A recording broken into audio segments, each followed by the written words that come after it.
आज की कहानी से हम जानेंगे आजकल सरकारी दफ्तरों में भ्रष्टाचार इतना बढ़ गया है कि बिना रिश्वत दिए कोई काम नहीं होता है।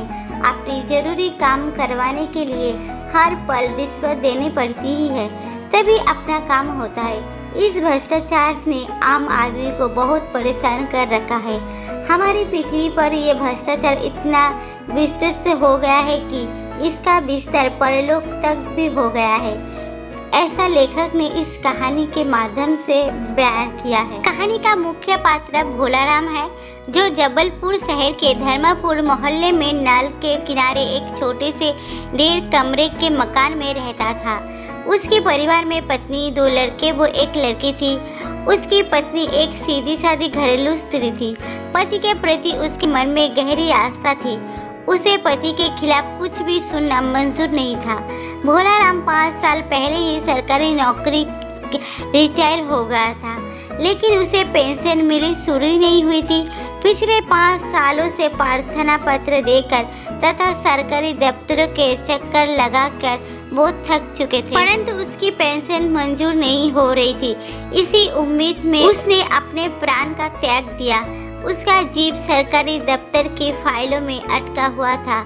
उसके परिवार को भूखे मरने की नौबत आ गई है। तो आज की कहानी पूरे अंत तक देखिए, आप लोगों को जरूर पसंद आएगी। चलिए कहानी आरंभ करते हैं। आज की कहानी का नाम है भोलाराम की जीभ। ऐसा कभी नहीं हुआ था। धर्मराज लाखों वर्ष से असंख्य आदमियों को कर्म और सिफारिशों के आधार पर स्वर्ग या नरक में निवास स्थान अलट करते आ रहे थे, पर ऐसा कभी नहीं हुआ था। सामने बैठे चित्रगुप्त बार बार चश्मा पोंछकर बार बार थूक से पन्ने पलट रजिस्टर पर रजिस्टर देख रहे थे। गलती पकड़ में ही नहीं आ रही थी। आखिर उन्होंने कर रजिस्टर इतने जोर से बंद किया कि मक्खी चपेट में आ गई। उसे निकालते हुए वो बोले, महाराज रिकॉर्ड सब ठीक है। भोलाराम की जीभ ने 5 दिन पहले देह त्यागी और जमदूत के साथ इस लोक के लिए रवाना भी हुआ, पर यहाँ अभी तक नहीं पहुँचा।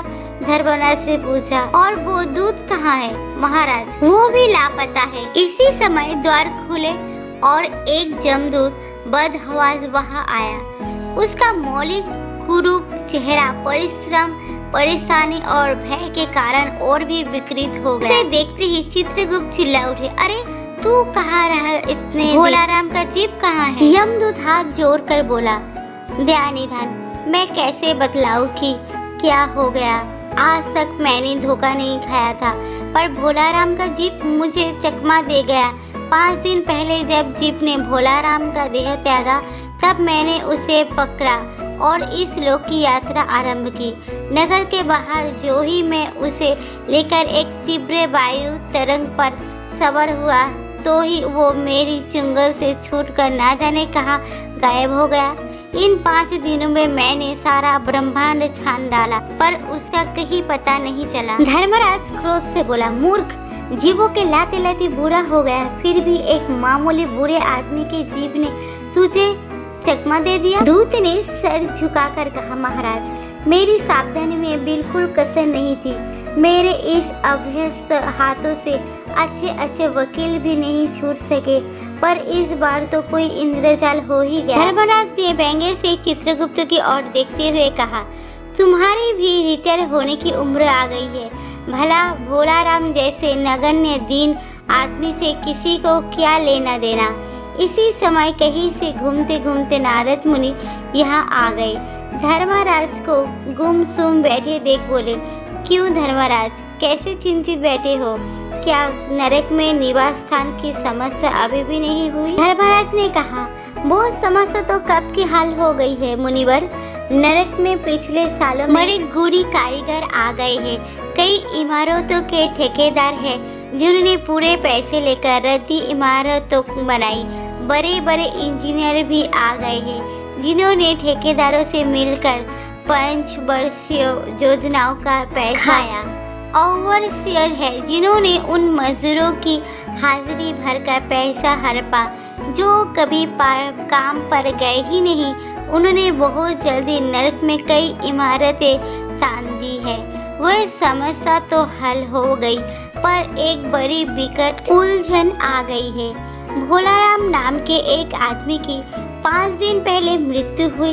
उसके जीप को ये दूध यहाँ ला रहा था कि जीप इसे रास्ते में चकमा देकर भाग गया। इसने सारा ब्रह्मांड छान डाला पर वो कहीं नहीं मिला। अगर ऐसा होने लगा तो पाप पुण्य का भेद ही मिट जाएगा। नारद ने पूछा, उस पर इनकम टैक्स तो बकाया नहीं था? हो ही सकता है उन लोगों ने रोक लिया हो। चित्रगुप्त ने कहा, इनकम होती तो टैक्स होता, भूख मारा था। चित्रगुप्त ने कहा, महाराज आजकल पृथ्वी पर इस प्रकार का व्यापार बहुत चल रहा है। लोग दोस्तों को कुछ चीज भेजते हैं और उसे रास्ते में ही रेलवे वाले उड़ा लेते हैं। हो जरी के पार्सल की बेचे रेलवे ऑफिसर पहनते हैं। मालगाड़ी के डब्बे रास्ते में कट जाते हैं। एक बात और ही हो रहा है, राजनीतिक दलों के नेता विरोधी नेता को उड़ा कर बंद कर देता है। कई भोलाराम की जीप को भी तो किसी विरोधी ने मारकर बाद में खराबी करने के लिए तो नहीं उड़ा दिया। नारद बोले, मामला बड़ा दिलचस्प है। अच्छा मुझे उसका नाम पता तो बताओ, मैं पृथ्वी पर जाता हूँ। चित्रगुप्त ने रजिस्टर देखकर बताया, भोला राम नाम था उसका। जबलपुर शहर में धमापुर मोहल्ले में नाले के किनारे एक 1.5 कमरे टूटे फूटे मकान में वो परिवार समेत रहता था। उसकी एक स्त्री थी, 2 लड़के और एक लड़की।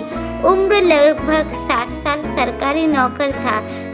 5 साल पहले रिटायर हो गया था। मकान का किराया उसने 1 साल से नहीं दिया। इसके लिए मकान मालिक उसे निकालना चाहता। इतने से भोलाराम ने संसार ही छोड़ दिया।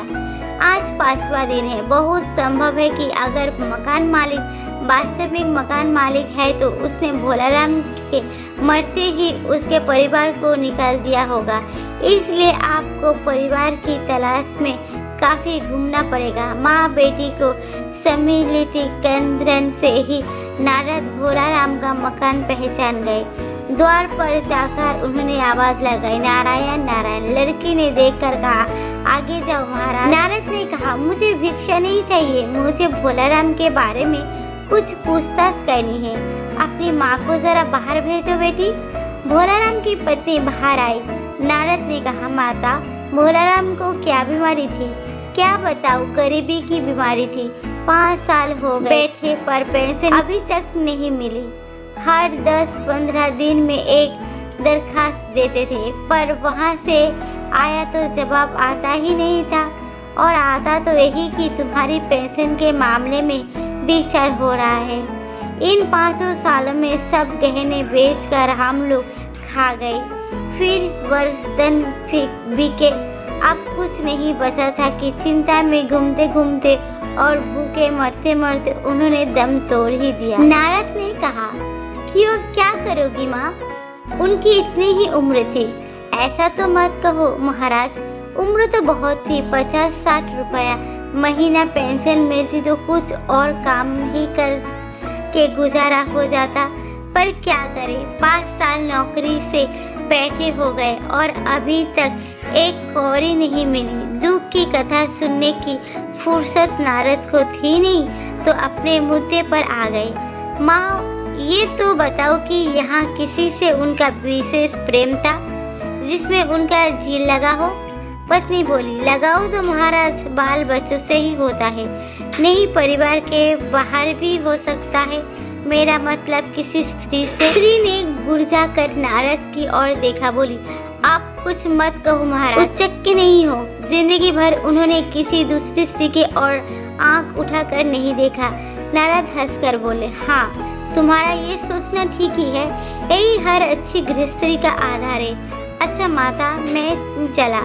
श्री ने कहा, महाराज आप साधु है, सिद्ध पुरुष है, कुछ ऐसा नहीं कर सकते कि उनकी रुकी हुई पेंशन मिल जाए, इन बच्चों का पेट कुछ दिन भर जाए। नारद को दया आ गई थी। वो कहने लगे, साधुओं के बात कौन मानता है? मेरा यहाँ कोई मर्द तो है नहीं, फिर भी मैं सरकारी दफ्तर जाऊंगा और कोशिश करूंगा वहाँ से चलकर नारद सरकारी दफ्तर पहुँचे। वहाँ पहले से ही कमरे में बैठे बाबू से उन्होंने भोलाराम के केस के बारे में बातें की।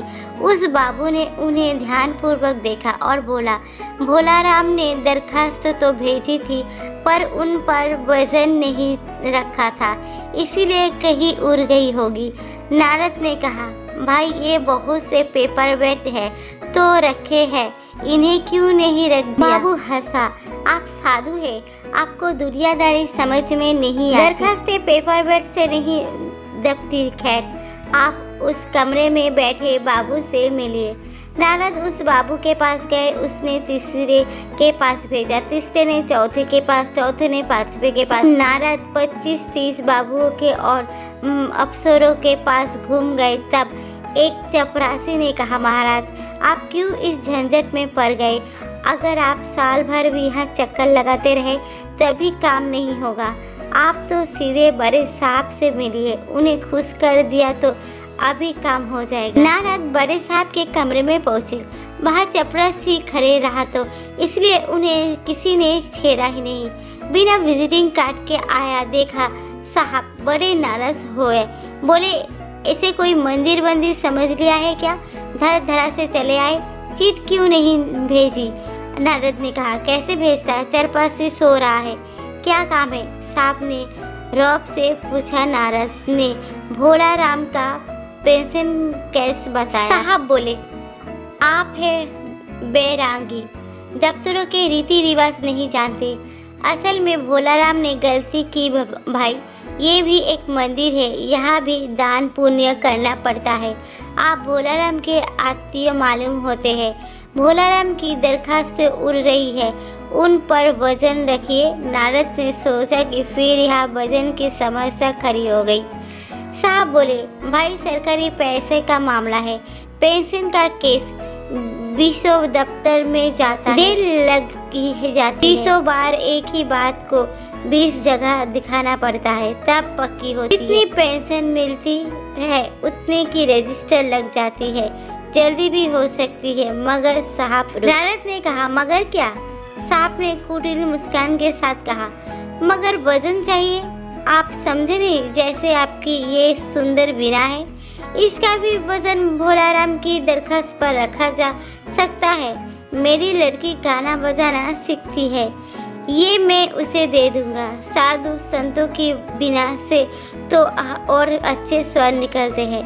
नारद अपने बीना छीनते देख जरा घबराए, पर फिर भी संभाल कर उन्होंने बीना टेबल पर रख कर कहा, ये लीजिए, अब जरा जल्दी उसकी पेंशन ऑर्डर निकाल दीजिए। साहब ने प्रसन्नता से उन्हें कुर्सी दी, बीना को एक कोने में रखा और घंटी बजाई। चपरासी हाजिर हुआ। साहब ने हुक्म दिया, बड़े बाबू से भोलाराम के केस की फाइल लाओ। थोड़ी देर बाद चरपासी भोलाराम की 100-150 दरखास्तों से भरी फाइल लेकर आया। उसमें पेंशन की कागजात भी थे। साहब ने फाइल पर नाम देखा और निश्चित करने के लिए पूछा, क्या नाम बताया साधु जी आपने?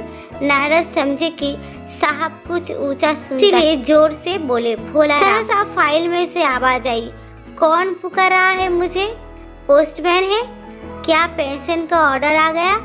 नारद चौंके, पर दूसरे ही क्षण बात समझ गए और बोले, भोलाराम, तुम क्या भोलाराम की जीव हो? हाँ, आवाज आई। नारद ने कहा, मैं नारद हूँ, तुम्हें लेने आया हूँ। चलो, स्वर्ग में तुम्हारा इंतजार हो रहा है। आवाज आई, मुझे नहीं जाना, मैं तो पेंशन की दरखास्त पर अटका हूँ, यही मेरा मन लगा है, मैं अपनी दरखास्त छोड़कर नहीं जा सकता। कहानी यहीं पर समाप्त होती है। अच्छी लगी तो लाइक करें, शेयर करें और कमेंट करें। देखने के लिए दिल से धन्यवाद।